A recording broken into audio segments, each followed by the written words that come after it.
Hello दोस्तों, कैसे हैं आप लोग। मैं उम्मीद करती हूँ कि आप सब अच्छे ही होंगे। दोस्तों, आज हम विक्रम बेताल की 18वीं कहानी ब्राह्मण कुमार कथा बेताल 25 का रोचक वर्णन सुनेंगे।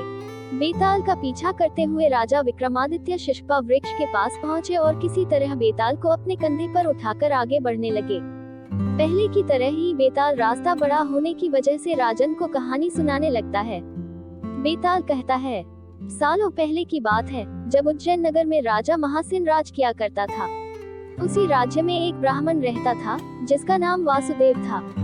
उसका एक ही बेटा था, गुणकार नाम का। तो वह गुणकार था, लेकिन उसमें कोई गुण नहीं था। वो दिन रात बस जुआ खेलता था। जुए में वह पिता के कमाए सारे पैसे हार जाता। उसकी 2 बहन भी थी, उसे उनका भी ख्याल नहीं था। वो बस दिन रात जुआ खेलने में ही व्यस्त रहता। अपने बेटे का ऐसा हाल देखकर ब्राह्मण बड़ा परेशान हो गया। एक दिन वासुदेव ने सोचा, मैं जो भी कमाता हूँ उसे भी यह जुए में उड़ा देता है। यही सोचकर उसने अपने बेटे गुणकार को घर से निकाल दिया। घर से निकलते ही वह दूसरे राज्य पहुँच गया। वहाँ वह भूखा प्यासा घूमता रहा। न तो उसे कोई काम मिला और न ही कुछ खाने के लिए। ऐसा होते होते वह एक दिन बेहोश हो गया। पास से ही गुजर रहे एक सिद्ध पुरुष ने उसे देखा तो उसे अपने साथ गुफा में ले आए।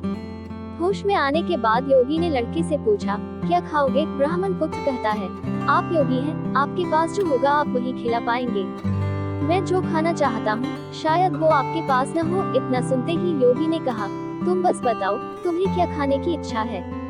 इतना सुनने के बाद गुणकार ने अपनी इच्छा जाहिर की, जिसे सुनते ही योगी ने अपनी सिद्धि की मदद से उसकी मनपसंद थाली प्रकट कर दी। वो लड़का हैरान रह गया। पहले उसने खान खाया और फिर सिद्ध पुरुष से पूछा, यह चमत्कार आपने कैसे किया। योगी ने कुछ कहा नहीं, बस अंदर की ओर आने का इशारा किया। वह जैसे ही अंदर गया तो उसे बड़ा सा महल और दासियां दिखाई दी। सबने उसकी अच्छे से सेवा की और वह आराम से सो गया। सोकर उठने के बाद उसने सिद्ध पुरुष से दोबारा वही प्रश्न किया। योगी ने कहा, इससे तुम्हें क्या करना है, तुम यहाँ कुछ दिन मेहमान की तरह रहो और व्यवस्था का आनंद उठाओ। ब्राह्मण पुत्र जिद में अड़ गया और कहने लगा कि वो भी यह सिद्धि हासिल करना चाहता है। परेशान होकर योगी ने उसे विधि बता दी और कहा कि जाओ अब मन लगाकर साधना करो। कुछ समय बाद वह साधना पूरी करके आ जाता है। फिर योगी कहता है, तुम सब कुछ बहुत सही तरीके से कर रहे हो। यह पहला पड़ाव था जिसे तुमने पार किया है। अब तुम्हें दूसरे पड़ाव की ओर बढ़ना होगा।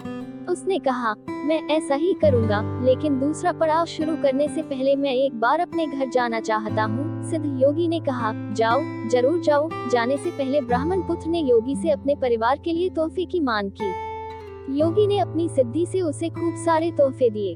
उसके बाद उसने पैसों की मांग की। सिद्ध पुरुष ने अपनी विद्या के दम पर उसे खूब सारा पैसा भी दिया। उसके बाद उसने अपने लिए अच्छे से कपड़े मांगे। योगी ने उसे वो भी दे दिए। सब कुछ लेकर वह अपने घर पहुंचा तो उसके परिवार के सभी लोग गुणकार को देखकर दंग रह गए। साथ लाए तोहफे और धन को देखकर उसके ब्राह्मण पिता ने पूछा, बेटा कहीं तुमने कोई चोरी तो नहीं की है न। गुणकार ने बड़े गर्व से कहा, पिताजी मुझे कुछ हिस्सा प्राप्त हो गया है, जिसकी मदद से मैं अब सबकी हर इच्छा पूरी कर सकता हूँ। उसके पिता ने गुणकार को संभल कर रहने और अहंकार न करने की सलाह दी। कुछ दिन घर में बिताने के बाद गुणकार दोबारा सिद्ध पुरुष के पास लौट गया। वहाँ लौटकर उसने दोबारा से साधना शुरू की। बड़ी लगन से वह ध्यान करने लगा। समय के साथ साथ ब्राह्मण पुत्र ने दूसरा पड़ाव भी पूरा कर लिया। पड़ाव पूरा होने के बाद उसे भी वह विद्या हासिल हो गई। योगी के पास जैसे ही वह विद्या हासिल करके पहुंचा तो सिद्ध पुरुष बहुत प्रसन्न हुआ।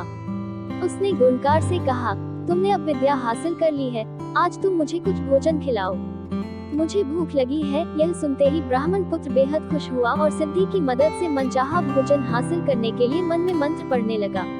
काफी देर हो गई, लेकिन भोजन सामने नहीं आया। वह बहुत क्रोधित हुआ और चिल्लाने लगा, मेरी विद्या काम क्यों नहीं कर रही है। मैंने भी सिद्धि हासिल की है, उसका फल मुझे क्यों नहीं मिल रहा है। इतनी कहानी सुनाते ही बेताल चुप हो गया और राजा से पूछने लगा, बताओ इतने मन से पूरी विधि करने के बाद भी उसे सिद्धि हासिल क्यों नहीं हो पाई। विक्रमादित्य कहते हैं, बेताल, सबसे पहला कारण तो यह है कि वह विद्या हासिल करने से पहले ही घर चला गया। उसके बाद वह विद्या लालच की वजह से हासिल करना चाहता था। लालच के चलते की गई चीजों का फल कभी प्राप्त नहीं होता है। सिद्धि हासिल करने के लिए व्यक्ति को बिना लालच के कर्म करना पड़ता है। इस कहानी से हमें यह सीख मिलती है कि हमें हमेशा विद्या ईमानदारी और कर्तव्य परायण से हासिल करनी चाहिए। शिक्षा ग्रहण करते समय और शिक्षा ग्रहण करने के बाद हमेशा नम्रता का भाव रहना चाहिए, न कि अहंकार का भाव। नहीं तो शिक्षा का उद्देश्य और उससे मिलने वाले लाभ दोनों निरर्थक है। दोस्तों, अगर आपको यह कहानी अच्छी लगी है तो प्लीज वीडियो को लाइक, शेयर और कमेंट जरूर करें। ऐसी और भी मजेदार प्रेरक कहानियां सुनने और पहली बार वीडियो पर नए आए हो तो चैनल को सब्सक्राइब जरूर कर लें। चलिए दोस्तों, मिलते हैं एक नई ऊर्जावान कहानी के साथ। यहाँ तक वीडियो में बने रहने के लिए सभी का धन्यवाद।